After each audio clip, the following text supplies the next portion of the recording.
Okay, if you've ever wanted to sell digital downloads or printables on Etsy, this is the video that will help you get started. If you like the idea of selling stuff consistently without having to constantly be marketing it, constantly having to be online, then digital downloads and selling on Etsy might be a match made in heaven. So today we're going to be talking about how to get started making things on Canva.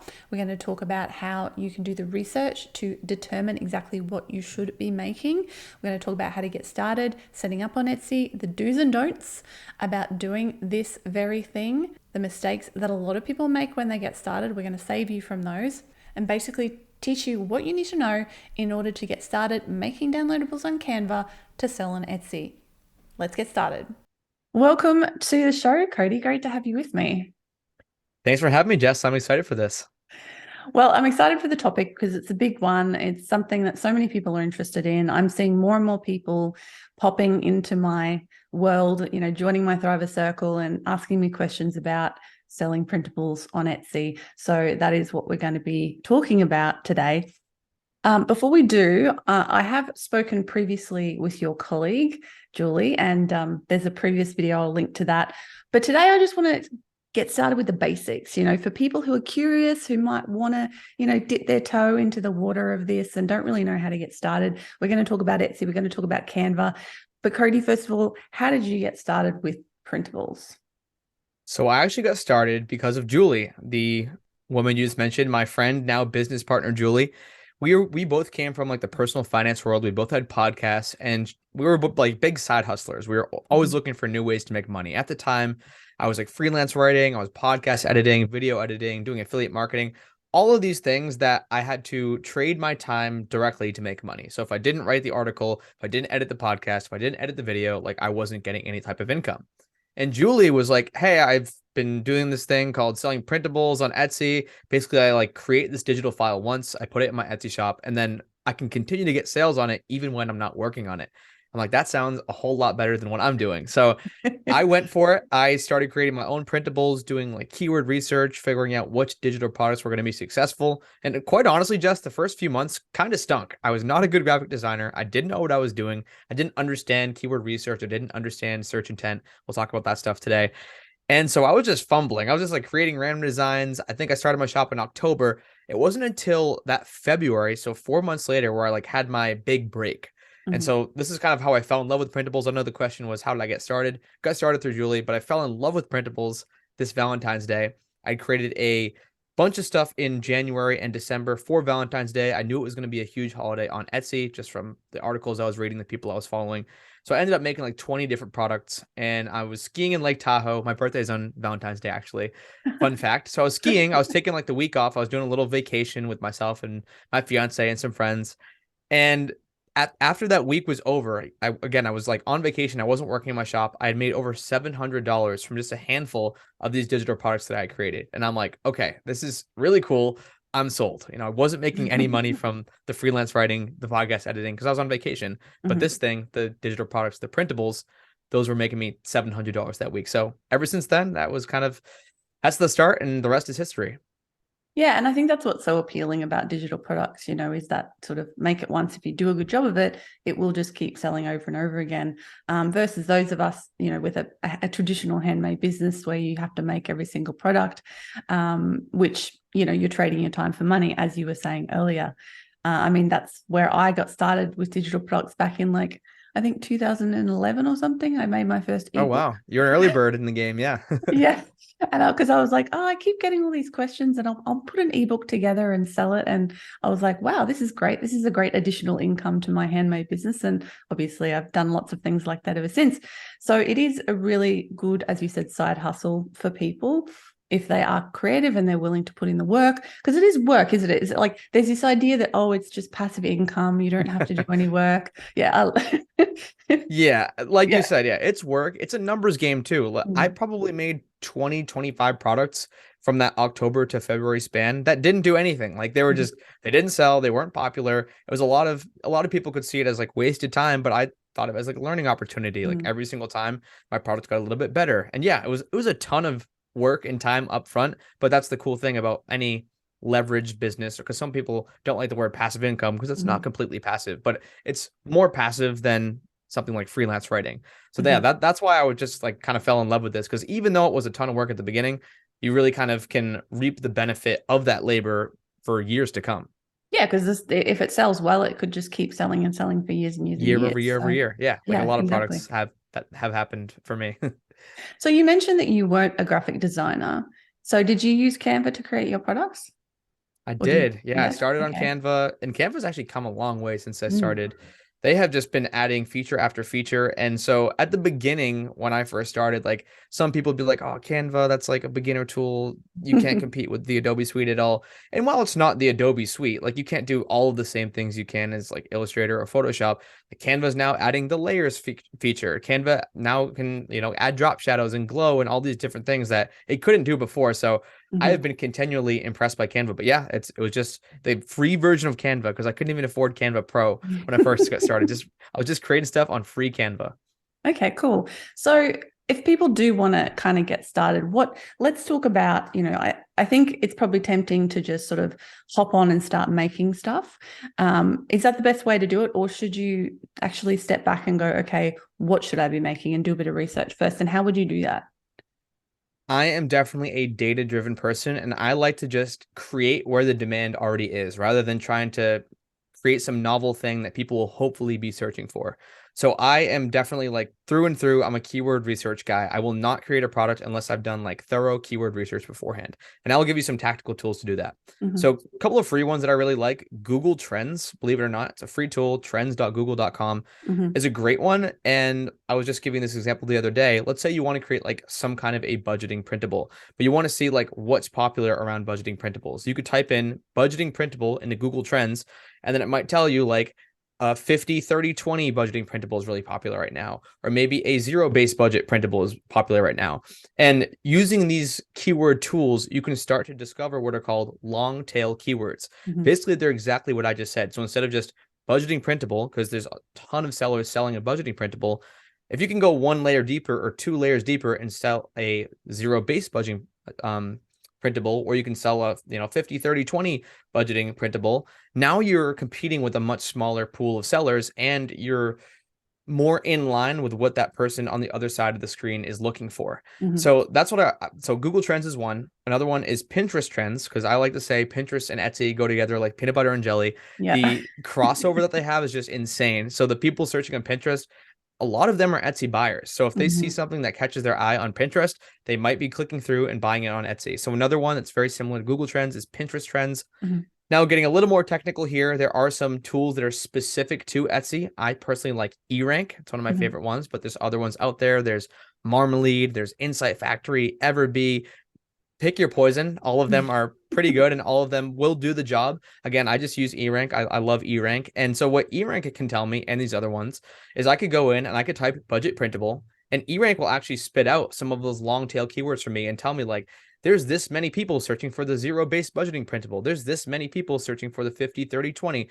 There's this many people competing with you on this product. Mm-hmm. This is kind of what the seasonality of these products are. So I'm a data guy through and through. So if I see like, okay, this zero-based budgeting printable, it has less competition, it has more search volume than this 50, 30, 20 budgeting printable, I'm going to go after the zero-based budgeting one. Like I'm not going to spend my time creating this other one if there's like a bunch of competition and less people are searching for it. I'm going to use the numbers, and I like to go after what I call unicorn products. They're hard to Mm-hmm. find, but it's something with a ton of search volume. So there's a lot of people searching for it, and there's not that many other sellers on the platform competing for those buyers' attention. So I know it's a long-winded answer, Jess, but I'm trying to give people the full picture here. No, that's really good. So I guess my question when I hear you talk about that, to take a step back, how do you even like pick a niche at all in the first place? Like, should you go with something you're personally interested in or that you think you have skills or knowledge in to start with and kind of go from there?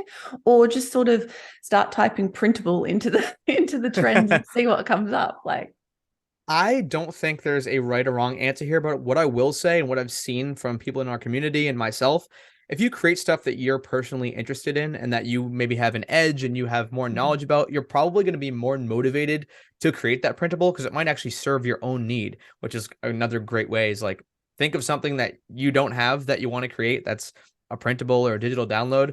create it, make it a template, and then sell it to other people. Like I did that with I have a podcast. I did that with my podcast media kit, and now I sell a podcast media kit template in my Etsy shop, and it makes sales.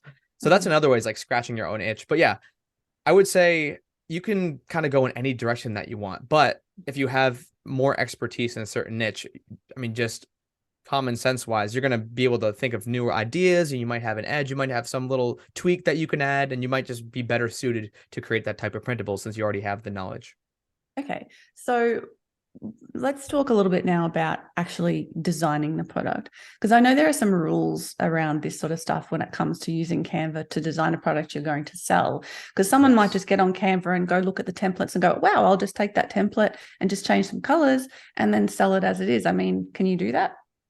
You could not do that. So that is a common mistake, and people will, like you said, they'll go into Canva.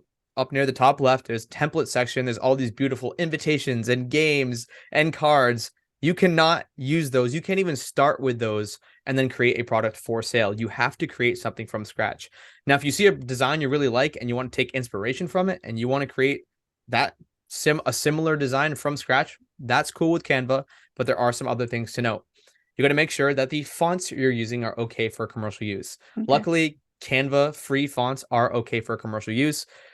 Some Canva Pro fonts aren't. You can also buy your own fonts. Like I have gone on places like Font Bundles, and I've Creative Market and other places, and actually purchased fonts that are okay for commercial use, then uploaded them to Canva. I know that those are good. Also, elements is another thing you got to watch out for. So Canva free elements are okay to use on products for resale. Some Canva Pro elements are not. So again, another thing to watch out for. Or like I mentioned before, you can also buy your own elements in these places like Creative Market, Creative Fabrica, Design Bundles, all these other places. So commercial use is an important thing. It's not like you might not get taken down day one, because a lot of people like just try to skirt around the commercial use police. And you will get in trouble if you're like really blatantly violating someone's terms of service or their licensing. Like I know a lot of shops have been getting shut down lately because they're using Disney, like Disney characters and Disney themes. So definitely don't do that. But you just don't want to be breaking any of the rules, because the last thing you want to do is you already have, you start it up, you're fine at the beginning. No one's really monitoring you. There's not that many people that can, police you on Canvas. So you're like, maybe I'll get lucky and no one will find me. But let's say 2 years down the road, your Etsy shop gets shut down because you're violating all of these copyright infringements. So it's a good idea to understand and make sure that you're using all okay for commercial use elements, fonts, and anything that goes into your design. Absolutely. So is it obvious on Canva? Like, how do you know if a thing is okay or not to use for commercial use? So you can hover over the fonts and elements on Canva. In the top right, there'll be a little like eye icon for information, and you can actually see the license right there. And you'll know if it's like free or pro. So yeah, I always recommend like make sure you're hovering over the elements, make sure you're hovering over the icons. But like I said, if you're on Canva and you're just using the free elements and free icons, those are okay for commercial use. It's the pro stuff that you got to kind of watch out for sometimes. And I think, there would be some benefits as well, like you said, to going and getting different fonts and different elements, because then you're going to create something that's a little bit different, that stands out from the other things perhaps that are being created on the platform. And then, you're safe as well, obviously. That's a great point. And one thing I will say really quickly is that it's not that cost prohibitive. Like when I first started this, I'm like, oh, great, I got to go buy fonts and elements. I think I got a 99 font bundle from Font Bundles for $1. Like they run these crazy sales all the time. You can get a whole load of elements, a whole load of fonts for super, super cheap. If you're just like, again, scouring all the websites I just rattled off, a lot of them will have like these crazy deals. So you're not going to be breaking the bank. Don't worry. Be like, great, I'm not going to pursue this side hustle. I'm going to have to spend so much money buying all these commercial use fonts. No, they have pretty good deals all the time. That's awesome.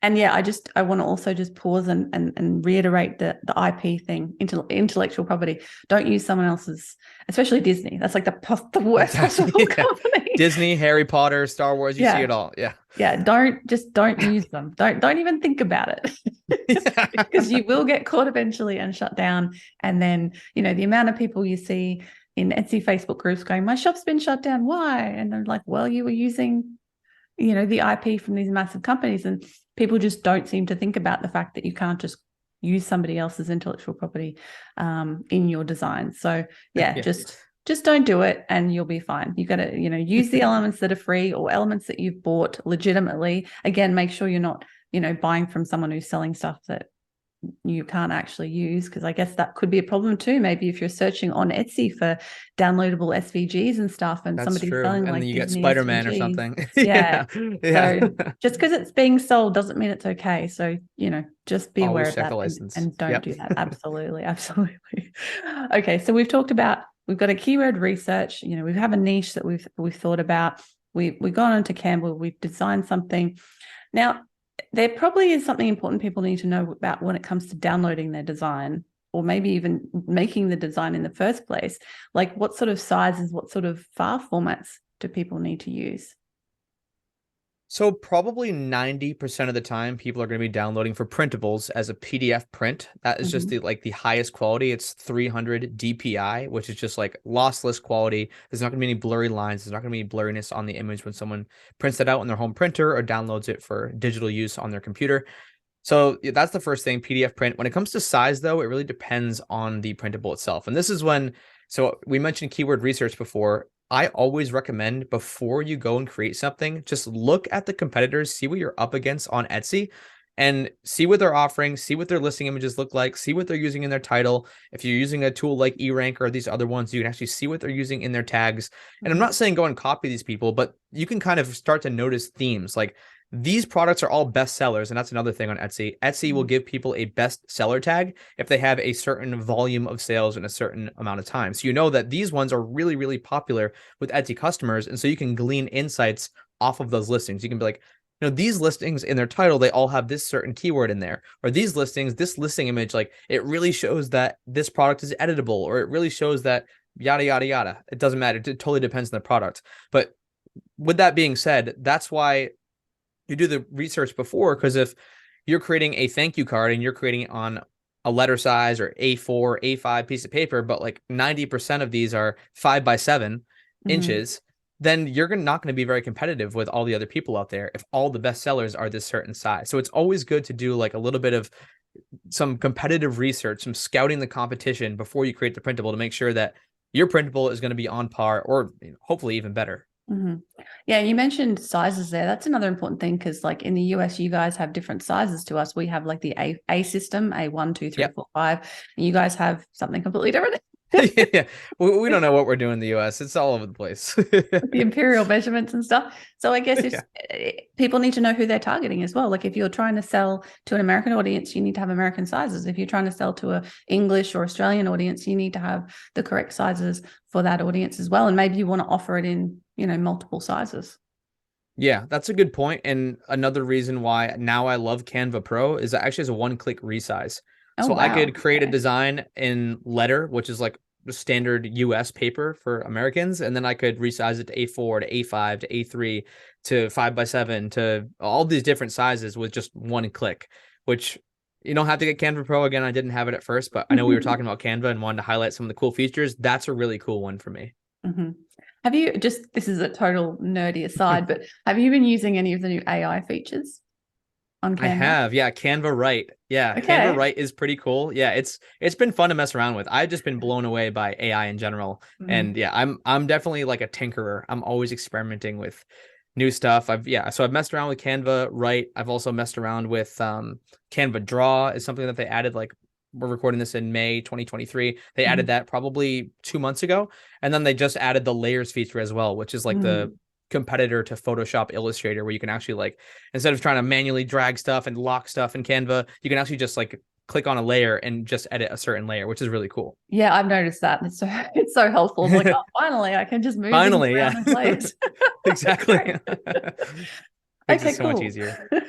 So we have created a product. Okay, so we're then going to go put our product up on Etsy. Now, with your shop or other your students and things like that, do you recommend people try to like have a niche for their shop? And like, do people have multiple printable shops, or do they just kind of have one shop and then have sort of sections with different types of printables in it? What sort of way do you reckon people should go with that? For most people, I recommend having one shop housing everything under one roof and then using sections. There Mm-hmm. are some instances where that might not be the best idea. Like we have one student in our community who she just wanted to focus on wedding stuff. And so her shop is just wedding stuff. So if she were to like stray away from that and maybe do other things, it wouldn't make that much thematic sense for her shop because she's done such a good job growing her shop. I think she has like 40,000 sales now, and people Wow. come specifically to her shop just for wedding stuff. So if Mhm. all of a sudden she started making like Father's Day cards, people are like, what the heck's going on? Like, I thought this was a wedding shop. So Mhm. if you already know at the beginning, like, I want to be in this niche only, then it might make sense to just have that one shop. And then if you want to dabble in other stuff, open another shop. But I think just having everything under one roof is way easier. And I don't know if this is the case for you, Jess, but I'm a huge data and analytics nerd. Most people that come to my shop, they're just buying one product and then they're kind of skedaddling. They're usually Mhm. getting to my shop because of the Etsy search bar. Like, I'm kind of filling that keyword gap. Like, I'm finding the exact keyword that they're searching for. That product's popping up in my shop. They buy the Mhm. product. Unfortunately, they don't usually transact with me again. As hard as I try at adding Mhm. bundles and getting people subscribed on my newsletter, most people don't buy from me again. So the reason I'm saying that is, unless you have like really branded your shop and you're driving a ton of traffic to your shop from outside of Etsy, and people come to your shop because it's the wedding shop and they Mhm. expect everything to be wedding in there, most people that are shopping aren't like clicking into your shop and looking at the suite of products you have available. They're just typing in the Etsy search bar, looking for the thing they're looking for. They find it, they buy it, and then that's the end of it. That's how it happens for me anyway. Yeah, because most people, I guess, who are looking for a printable are trying to solve a problem. So Exactly. once they solve the problem, they don't need to come back again. So yeah, that's a really good thing to know. What I usually say to my students is, ideally, your shop should either serve one ideal customer or it should have a theme, like an overall, at least feel to it. Like I recommend not having stuff that's like completely clashing, like in design style or anything like that, so that, it's not, when people do go to the front page, they can kind of go, okay, this all makes sense together. But that doesn't mean you can't have different types of products in different Exactly. niches. Yeah, Yeah, I absolutely. totally agree with that for sure. So, what's the kind of, when it comes to succeeding on Etsy, I'm assuming that what we're looking for is Etsy search traffic. That's what most people who are doing this are aiming for. They're probably not planning to drive traffic much from outside of Etsy. They're looking to actually take advantage of the search on the platform, which is the whole point of being on the platform, really. And that's, Yeah. what you pay your fees for. So, what are some quick tips on, taking advantage of that? I would say if you are going to take some of the things I said today and put them into action using tools like eRank, don't think that a small search volume means that you shouldn't go after a certain product. For example, like if there's 100 people searching for a certain product, like a long tail keyword every single month, and there's not that many competitors, and you can even scoop up a tiny, tiny piece of that pie, you can get 5 out of the 100 sales at $5 a pop, $10 a pop. And you could do that over and over again. Like, all of a sudden you have a little passive income product over here making you 25 a month. Then you have this one over here making you 30 a month. This one's making you 50 a month. And if you can repeat that process enough times over and over again, all of a sudden you're making like multiple hundreds or thousands of dollars per month. So that's what's worked really well for me, and it seems like Mhm. a lot of students, is going after those long tail keywords, being one of the few people who offer that specific thing. And then once you get enough of those like long tail keywords where you're getting a little slice of the pie, it starts to add up over time. Instead of just having like one rockstar product that brings in all your income, having a little bit of income diversification on Etsy. Yeah, and I think that's probably wise because things change over time as well. Trends will change. At the time of year might change. Like people around tax time might be looking for bookkeeping type stuff, and people around Christmas are going to be looking for Christmas stuff, obviously. Exactly. So if you can kind of tap into a few of those different niches or markets or holidays or whatever, then you're going to increase your chances of getting sales all year round. I love that you said that because this is exactly what I did. Like, the first year I was ever on Etsy, that was like where I went the hardest. I was creating so much. I was spending so many hours creating products, but I was kind of doing the seasonal thing where I was chasing the trends. Like, I had that Mhm. first like blow up during Valentine's Day. Then I had really good sales during St. Patrick's Day and Easter and Father's Day, Mother's Day, graduation. I just went through that whole first year just creating stuff for every holiday. But Mhm. the cool part is, and you mentioned this at the beginning, Jess, is now that those same products sell over and over kind of cyclically season to season. So I have stuff from 5 years ago that I created during Valentine's Day and Christmas that just sold this year, which is super cool. So Mhm. once you go through like a whole year of kind of, like you just said, maybe you have a bunch of accounting and fitness stuff in the beginning of the year when people are like New Year's resolution, you got that covered. And next you have a bunch of products for Valentine's Day. You don't have to stay in one niche. Like you can kind of play the seasonality game that I play, and that's what's worked out really well for me. I'll have like huge boom and huge busts. And so I'll have like, thousands of sales, and then I'll have or thousands of dollars in sales, and then I'll have like not that many sales the week after because the holiday's over. But that's worked out really well for me, is just kind of chasing the search demand and the seasonality. Mm-hmm. Awesome. So are there any other like do's or don'ts or tips that we haven't covered yet for beginners that you could share that will help them out?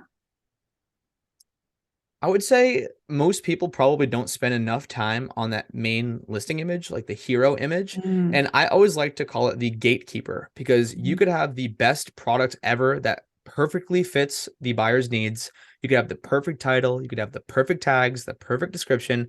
But if you have an ugly listing image, or a listing image that just isn't as good as the other ones on the page, they're probably not going to be clicking into it, and therefore you're not getting that sale. So I like to think of it as the gatekeeper, like to get them to even get into the product and read the description and look through your other listing pictures. That first listing picture has to be really, really good. So if you're using all 10 listing pictures, spend 95% of your time on that first listing image. It is so, so important. And I see too many people, they finish making the product, they're like, whew, I finished making that product. They just whip together 10 listing images, throw the product up, and they should be spending way more time on that main listing image, because as good as your product is, it is about the marketing too. And a big piece of that marketing game is having a good listing image. So I cannot stress the importance of that. So do you recommend people on a printable hero image, on that main image, do you recommend that they actually have something that says printable on it? Depends on the product. If you are in a primarily printed, shipped niche, or all the other search results on that page are printed or shipped, it might be worth saying digital download or printable on the screen. Etsy also will actually put a little like digital download, instant download tag on your item to let the buyer know that, hey, this is not getting shipped to you. This is a printable. This is something that's going to download instantly on your computer. People still do get confused, but Etsy has made that distinction over the past couple of years, because I think they were getting enough complaints from people who bought a Father's Day card and they're like, why isn't it at my door yet? It's like, well, you bought it a week ago. You could have downloaded it. Yeah, I definitely hear those stories as well. So yeah. Very important to know. Anything else? Let's see. What did we cover? So yeah, keyword research, my number one. Make sure you have that. Make sure your listing image is good. I would say another one is title and tags and description. I know I mentioned the phrase long tail keyword, and let's go back to that very early example where like the zero-based budgeting printable is like the thing. If that is the product that you're creating, make sure the first part of your title is that long tail keyword. Like you want zero-based budgeting printable. Then you can add your commas and other stuff after it, and your brackets, whatever, however you want to do your title. I don't think we've read into the Etsy stuff a little bit, and it doesn't seem to be a huge difference between like putting the brackets and putting the commas and how many words in your title. But I will say that the beginning of your title, because it does get cut off, that is very, very important. Make sure it is that long tail keyword you are targeting. Same thing with the description. Make sure towards the top of the description, you have that long tail keyword. So in this case, zero-based budgeting printable is somewhere near the top of your description. And then also in your tags, make sure you're putting that long tail keyword, different variations of it. And also make sure that you're not just like overlapping a bunch of stuff in your tags. Like make sure that when you're putting the tags in your listing, use all 13 and think of other variations, other keywords, other things people might be typing into the search bar. And when they get to your printable, they're like, okay, this is the thing I've been looking for. This is the thing that's going to solve my problem. Like any variation of the zero-based budgeting in this example, like maybe there's another term in another country, like maybe the UK and Australia, they call zero-based budgeting something different. Make sure you know that and put that in the tag. So yeah, there's so many different little things like that. But if you can like cover all the bases when it comes to the title, the description, and the tags, then you're going to get all of the perfect buyers to your product. And if you have the good listing image, they'll click in and purchase. Okay, let's cover one last thing that I'm sure is on everybody's minds: pricing. Yeah. How do we figure this out for a printable product? Yeah. So what I like to say is you don't want to be the bargain bin. You don't want to be like the 99-cent printable. I'll tell you why in a second. You also don't want to be like the most premium one, because where I like to play is somewhere in the middle. You want to be like, I'm going to use American stories here. It might not be the same with an Australian audience, but so you don't want to be like Walmart prices. You don't want to be like we can use global stores. Yeah, we'll use Walmart. Well, You don't we want to all be know Walmart Walmart. price. It's okay. Yeah. You don't, we all know Walmart. You don't want to be Walmart. You don't want to be Versace. You want to Hmm. be like some brand in the middle that has a pretty reputable name and it's like mid-tier pricing. The reason you don't want to be the bottom of the barrel, you don't want to be Walmart, is because quite frankly, as a buyer, if you're buying something and you see like the 99-cent option and then there's one for like 3.99, 4.99, that's kind of in the middle of the pack, there's something in our minds that says, you know what? That might actually not be as valuable as this other one that's a little more pricey. Just because like that's just human psychology. We value what we pay a little bit more for. So you're like, honestly, like I really want the good version of this. I'll spend a couple extra bucks to get this like middle of the road one rather than just this like again, this bargain bin printable. You also don't want to be in the high side because if you're pricing something at $20 and everyone else is at like 7 or 8, even if your thing looks so much better, it's going to be hard to eke out the competition that way. Like it's Hmm. your product would have to be so much better than the other people for people to go for that price point. So that's why I always say try to be in the middle of the pack. If you can start a little bit lower when you first list the product to get some traction. I've actually done that before, like almost have like a sale, like a discount on the product when you first list it. But don't be doing the 79, 99 cents because you're just eating into your margins and your product just doesn't seem that valuable to buyers. So yeah, I would start agree. mid, low, and middle.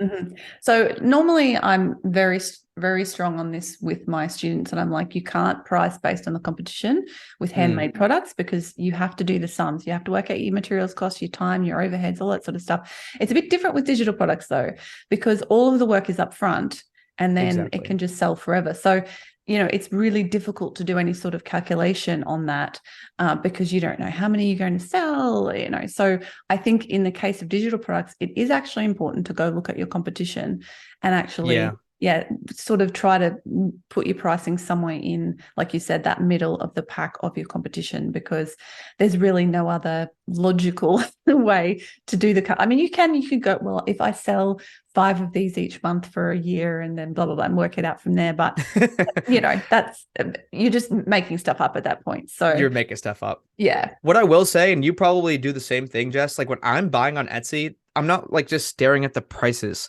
I am Mm, looking at that main listing image. And yeah. that's why I cannot emphasize it enough. Like if you see Mhm. the perfect thing and it's $5.99, and then there's something that's like decent and it's like $1.99, you're probably gonna buy the $5.99 one. Like Mhm. it's not that big of a difference. And you're like, okay, this it looks like exactly what I'm looking for. Like the title's exactly what I was looking for. The description matches exactly what I was looking for. That main listing image drew me in. I clicked on it and now they're sucked in. So like again, the main listing image is really really really important. Most people aren't just Yeah. like looking at the price line of everything that shows up on the Etsy results page. They're looking at the listing images and titles. Yeah, I totally agree. And I'm always saying that to my students that first image is the most important part of selling on Oh yeah. Etsy is that Mm-hmm. listing. You can have, like you said, all the other stuff can be brilliant, but if you don't have a beautiful, enticing, clickable first image, no one is ever going to come in to your shop to buy anything. And I even go as far as to say, stop worrying about marketing your shop or doing all the keyword research and stuff until you get that image right. Get that image right. That is the most important thing. That is what drives people to click through. And if you don't know anything about the Etsy algorithm, I'm going to put a link below to a video I've done on exactly how things rank on Etsy and how they go up the rankings. And that is so Mm-hmm. important because getting click throughs and getting favorites and sales is what makes things trend and what makes things go up. So yeah, 100% agree with you. Make that image amazing, and that will make a huge difference to your success. This is an analogy I like to use. This is going on YouTube, right? We might have some people watching this on YouTube. There's a reason why all the YouTubers have like thumbnails where they're like, and Yeah. they point to like some crazy number. They're like, he makes $1,000 per month with this product. There's a reason they do that. It's just like the Etsy listing thing. They have to get your attention. They have to get you into that video. So if Jess were to just put like a picture of a rock as the YouTube thumbnail on this video, even if it had the coolest title ever, and like this was the best content ever on selling on Etsy, people aren't going to click into it. They're like, what the heck? It's just a picture of a rock. Yeah. But if you have some like flashy thumbnail with something that's going to grab your attention, it's the same exact thing as Etsy. So I love when I'm talking to a YouTuber or some people might be watching on YouTube, and you'll notice this now as you scroll through Yeah. on the sidebar or wherever on YouTube, like people are gunning for your attention, and people are good at it, and that's why they have a lot of subscribers and get a lot of views. Yeah, absolutely. So important. Awesome. Cody, thank you so much. This has been so useful. I think anyone who, wants to get started with selling printables on Etsy using Canva has gotten some really valuable information from our chat today. Now, let's tell people a little bit more about you, because you have your community. If anybody wants to learn how to do this really in depth, then that's the place to go, right? Yeah, and I actually have a freebie for your audience that we typically sell. So if you were to go to our website, that's why I want to make sure people use your special link. If you were to go to our website and try to get this ebook that we're giving away, it's called The Seasonal Product Secret.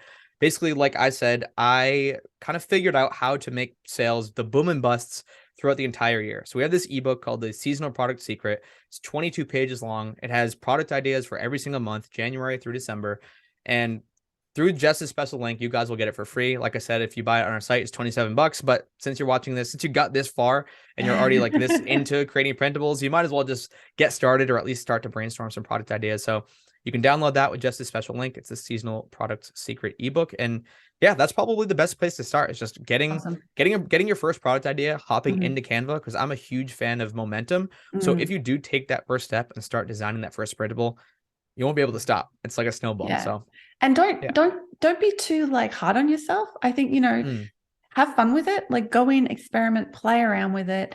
And, you want to enjoy it. You want to find stuff that is fun to do, and that'll keep the momentum, and it'll keep the interest and the passion there as well. I think a lot of people kind of are scared to get started because they're like, oh, I'm not a graphic designer. What if what I make is terrible and, it doesn't look good and whatever.